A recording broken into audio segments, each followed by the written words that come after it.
Welcome to Short and to the Point, a podcast from the Comeback in Awful Announcing. Here's your host, Jessica Kleinschmidt.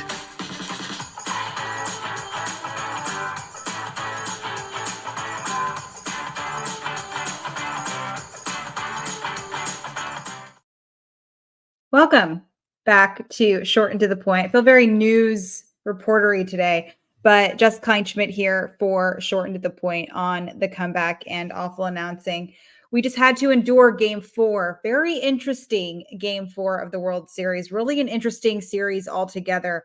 We're still very much playing and finishing out the baseball season. The Diamondbacks lost to the Rangers tonight. This is on Tuesday, 11-7 during the Fall Classic, bringing the Rangers up 3-1 against those Arizona Diamondbacks. So here's what you might have missed. We'll go over more of the details of some of these injuries that occurred heading into the game, which you thought would be very dire injuries. And it turns out the Rangers have some depth, y'all. I've talked about it from the beginning, but Adolis García and Max Scherzer are no longer able to participate in the World Series because of their injuries and how some of these injuries work when it comes to the postseason. Once they're replaced, they're done for the remainder of that series, and that means the rest of the season. So both suffered injuries. We'll go over those specific injuries here in a little bit, and we thought it'd be a huge loss on the offensive side with Adolis García, but it turns out it wasn't that big of a deal.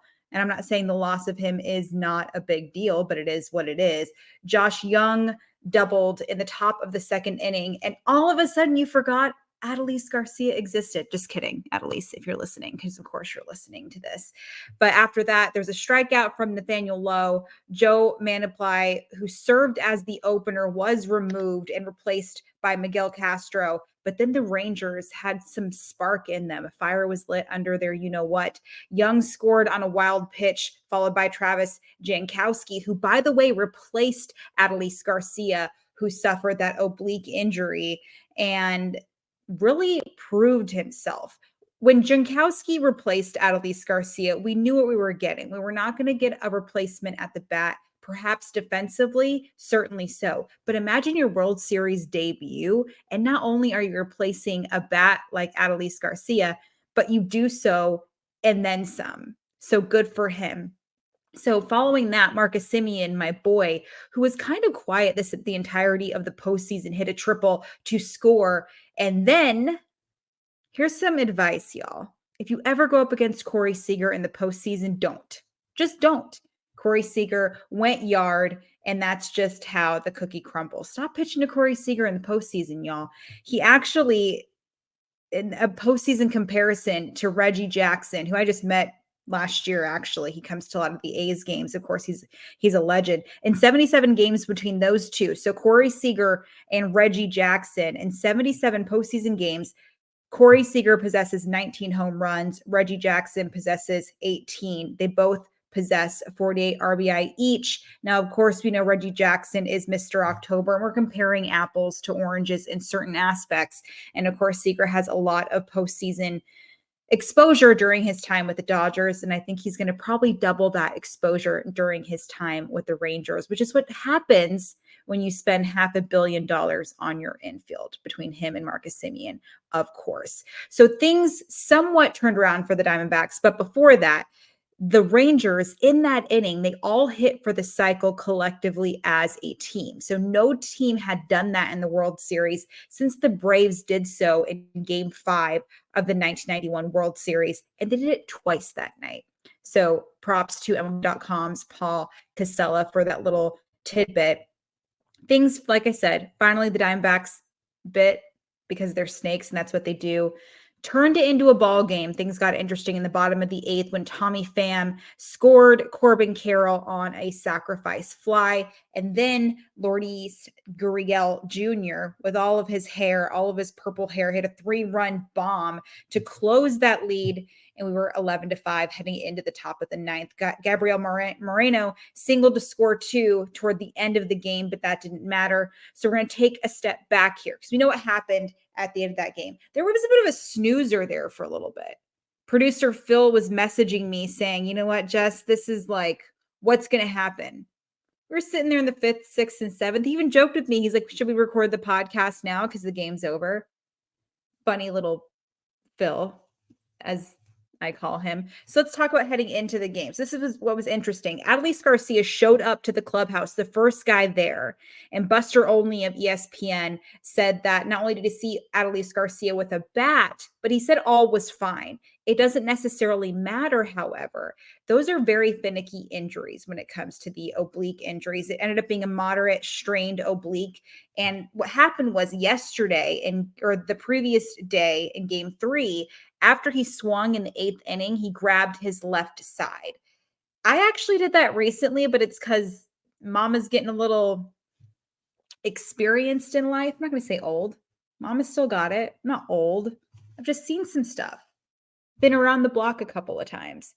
And that happens. And when you think about the oblique injuries, those timelines don't exist.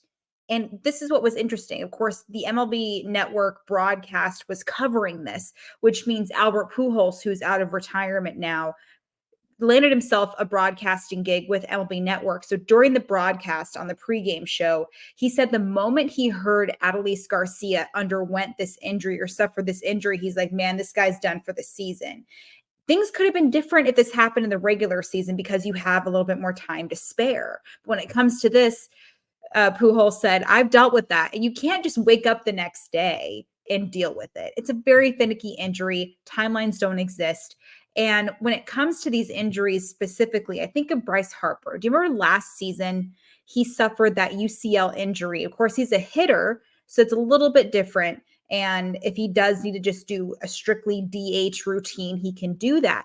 But he suffered this UCL injury or he underwent Tommy John surgery in November. But throughout the playoffs, when the Phillies landed themselves in the World Series, he was playing with that injury. Adolis García would have happily played with that injury. Things were different with Bryce Harper because of the injury itself, the fact that he didn't have to play defense that much, and he underwent the surgery and came back very quickly. But that's what it ultimately comes down to, is the timing. And I bet you anything, actually, GM of the Rangers, Chris Young, said himself, we had a very interesting talk with Adolis, and he was feeling bummed that he missed on the opportunity, but he was replaced by 2 guys, and he understood the confidence in what it takes to be replaced. And so when Adolis García is walking in the clubhouse and the first thing he wants to do is go to the batting cage and take some hacks, but you see that he's in pain, you're going to have to sit this one out. So that means, like I said, they are no longer on the roster for the remaining time of the series, which means Max Scherzer, if there is going to be a game 7, which you never know, Max Scherzer could have been that game 7 starter, but that doesn't look to be the case because obviously now he's done. And when it comes to Max Scherzer, have any of y'all ever interviewed him? I have. Your girl has. And it's a very intimidating conversation because you know how he is on the mound. Very approachable when he's not in uniform. But the moment he goes on the mound, that guy's an animal. However, he is a veteran, so he knows how to handle these conversations. And not just from a perspective of, do you understand why you can't play for the rest of the season? But he's also dealt with back spasms before. That's the injury that was leaving him out of the rest of the series. And he said that when he spoke, or Young said when the 2 talked, he was extremely understanding about it. And you have to be. You absolutely have to be in these circumstances, because at the end of the day, it wasn't like these 2 weren't part of the journey to the postseason or dominating the postseason, especially Adolis García. I'm going to go over his numbers here in a little bit, because he was the ALCS MVP. So let's get back to Garcia. And I know how he is as a hitter, but even the person that he is, they're not in the dugout if they're not on the roster, you guys. So the presence isn't felt. But let's talk about that. When you have to have this guy sit out, and the amount of experience that he has isn't that much, but when he does show up, he's a game changer. So what does that mean when he can't play? That means Josh Young needs to step up. That means Corey Seager continues to dominate at the plate, which he very much has. I went over those Reggie Jackson numbers. That means Marcus Semien, who was very, very quiet in the postseason, is finally figuring things out. That's the Marcus Semien I know. I have numbers on him coming up here in a little bit. And on the other side of the plate, it's no different. Like, where's Christian Walker when you need him? He made an error through the game, and you can check out what he did there on the comeback. We wrote about it there. And especially from a defensively beautiful World Series up until then. I'll go over that here in a little bit, but let's go over those numbers when it comes to Adolis García. Okay, so I mentioned the ALCS MVP. Overall, throughout this World Series, he was hitting 300, 3 hits and 10 at-bats. Let's talk about the reason why he got those MVP honors, y'all. 357 in the ALCS and the ALDS, respectively, during both of those series. A 1.23 OPS during that MVP run where he tallied 25 total bases with 15 RBI and 5 home runs. So that was an insane run for him. So his 22 RBI total in the postseason is the most for a single postseason. So he, of course, just, having records. He was DFA'd by the Cardinals at one point, or traded something. He was not wanted by the Cardinals is what matters. And his 8 home runs in the postseason is tied for the second most in a single postseason. He was also the reason why the game 1 ended up in a W and starting things off for the Rangers with that walk-off long ball in the 11th inning of that game 1 over the 6-5 win over the Diamondbacks on Friday night. So that's him. It feels very much like Yoda. Like I'm trying not to be rude to Star Wars fans, but I've taught you all I've needed to know. I've done all I needed to know. The rest is up to you. In Yoda talk, the rest up to you. I don't know, however Yoda speaks.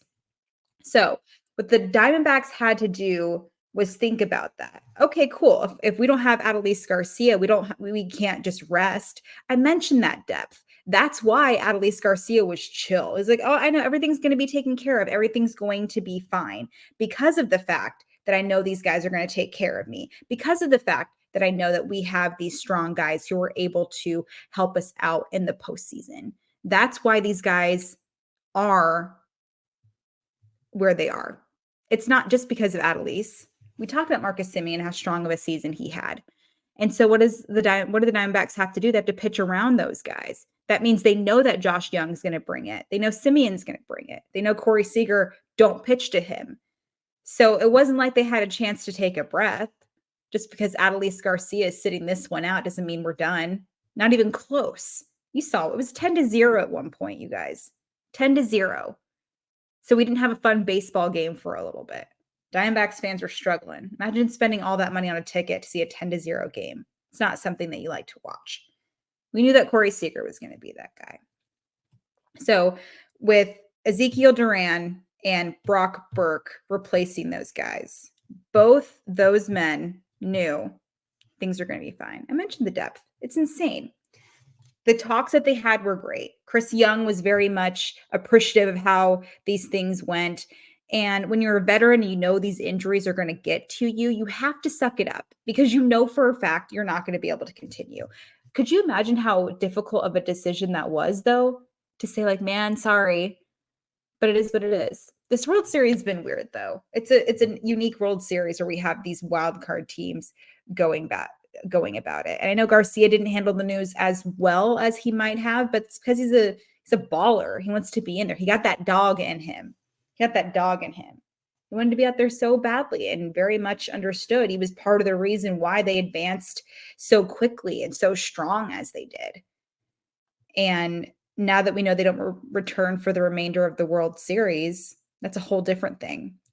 So yes, the loss of Garcia absolutely sucks. It was interesting. I was watching the pregame on MLB Network and Fox and all these other outlets, and they were comparing that to Reggie Jackson, who underwent a devastating leg injury back in 1972.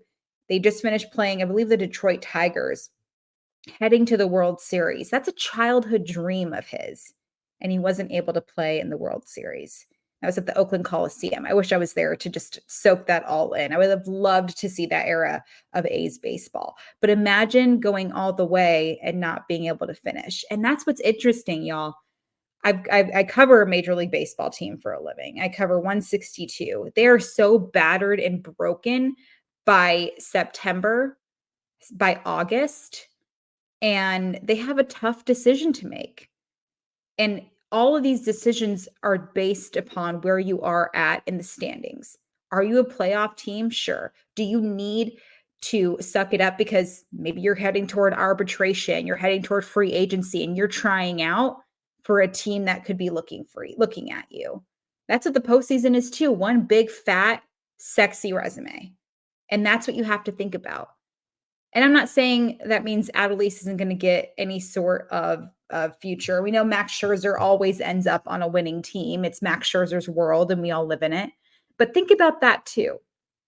It's not just the World Series. And I'm not dumbing down that it's the World Series, because it's certainly imperative to anybody's future. It's the number one goal. You want to win for yourself, and you want to win for your team and your family. It's your livelihood.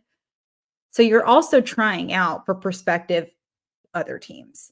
And it's something that blows my mind. So even if Adolis García, if he was heading toward any sort of free agency, any sort of market, he would have to think about it. Is this worth sitting out for? And it's different. It's a different scenario, but it always makes me think. They're always trying out for next season, especially if they're heading toward arbitration or they don't have team control, what have you. It's just something interesting to think about.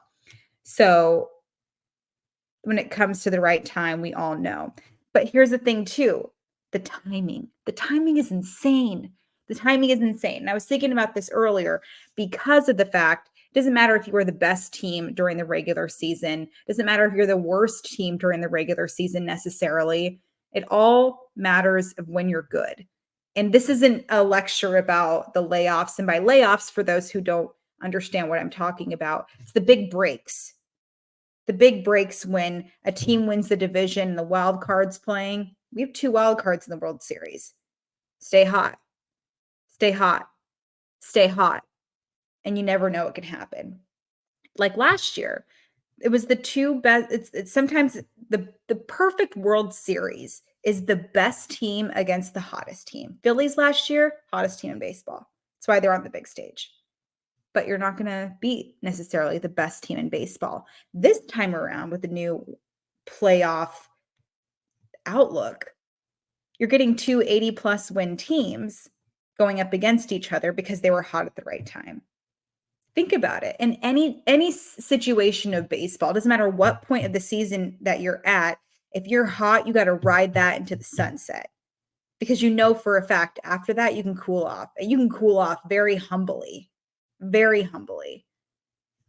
You're having a really strong three series. Great. What's going to happen in the next 4 series? Never know. So that's what's interesting there. So I think about that a lot.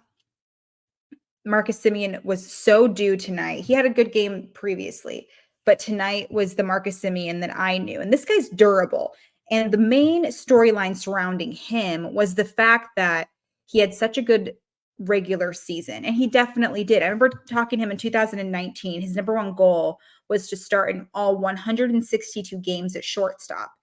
And he told Bob Melvin, who was then the A's manager, that's a career goal of mine. And Cal guys are going to listen to Cal guys. So that's what he did. And he did that. And he started and got a league leading 747 plate appearances. Didn't sit out once. So good. And he continued that durability up until this season. And he 162 starts once again. Now, of course, he's moved to second base with 753 plate appearances that led the league. And he also had American League leading 185 hits, batting .276 on the season, respectively. And that's what it comes down to. You come when your number's calling. And it's so beautiful. And speaking of hot, Ketel Marte is him, despite what certain journalists call him. Can I just say Starling Marte and Ketel Marte, the pronunciations of Marte and Marte are different. You can hear it, right? Anyways, so on Tuesday, Ketel extended his postseason hit streak to 20. So it's a postseason record, and it means that he hit in every single postseason game that he's ever played in. Ever. So 2 games ago, when he broke the tie in game 2, he previously possessed the names of Manny Ramirez, Derek Jeter, Hank Bauer for those longest hit streaks in postseason game history. Now, Jeter is on set with Fox right now, so he got to witness all of that. And it's been kind of interesting to see him turn into somebody on a broadcast too. I think once he gets more reps, he's going to be wonderful. But for now, he did get to watch the scene when that unfolded. And let's talk about this World Series overall. Just the managers themselves. What a fun little matchup. And they respect the hell out of each other. Torey Lovullo and Bruce Bochy. And it's 2 similar and totally different personalities going up against each other. Torey Lovullo recently said that he took it all in when he exchanged lineup cards with Bruce Bochy. Like, what a freaking legend. That's a future Hall of Fame manager right there. Coming out of retirement when we weren't ever sure we were going to see the Bruce Bochy that we loved, who got 3 World Series rings with the San Francisco Giants during those even years, come out of retirement and lead a team to the World Series. And he says there are a lot of differences and similarities from those Giants teams. I mean, the game's different. Some of the players are the same. The personalities remain the same. But the one thing that I will say, every single player who has ever had Bruce Bochy as their manager, they say he calms them down. And a similarity for Torey Lovullo, he loves to just let the players be themselves. He's also very vulnerable, and he uses the term like love. And he makes it bigger than baseball, which is why they keep extending him.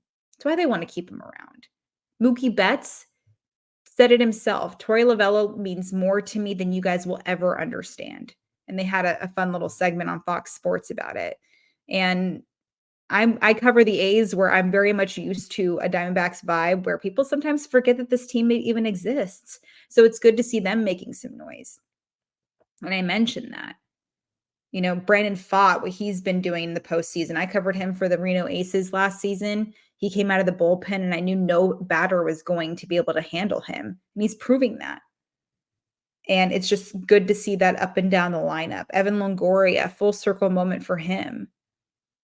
Having him even out all those young guys. Corbin Carroll and his speed. I'm going to go more in depth about that in a little bit to talk about what the Diamondbacks need to do if they want to keep this series going. Today's game was interesting, though. I definitely pictured us having 7 games. Today kind of made me shaky about that hypothesis. I don't know. I don't know if that's actually going to be the case, because the Rangers are just so effing good, and they're good at the right time. I mentioned they're good and they have depth that you don't F around and find out. And they play so hard. My team's been done for a month. And I couldn't imagine the grind that you cut and paste onto a season on top of what you already endured. It's crazy to think about. And we had Danny Wexelman on Shortened to the Point recently. She said she was like, I'm not built for 162. It is a grind, y'all. All I do is talk about it and write about it. And these guys are playing. They're probably 75%. The best player on the team is probably 75% healthy. That is crazy to think about. And here we are just living life, and these guys have to go out there battered and bruised and go and win a World Series ring. But it's so effing beautiful to think about. And to know that we have those 2 managers at the helm of it all is great. Torey Lovullo, he's played his way through. So is Bruce Bochy. Very respected guys, very nice guys. You won't hear anybody say anything bad about them, even if they're on the opposing team. I hear that a lot. It doesn't matter how good of a person you are when it comes to a matchup. They want to beat you. So to have 2 respected guys who still want to beat the crap out of the opposing team, that's sports. And just watching what Torey Lovullo does with that squad, like Merrill Kelly. Let's talk about that game 2 performance and on Saturday night, and just how he was able, I believe that was game 2. Yes. And 9 strikeouts in 7 innings. And the fact that this guy was not coming up in the Tampa Bay Rays organization as quickly as he would have liked. So he went overseas for 4 seasons to play in the KBO. Did okay there. Did okay there.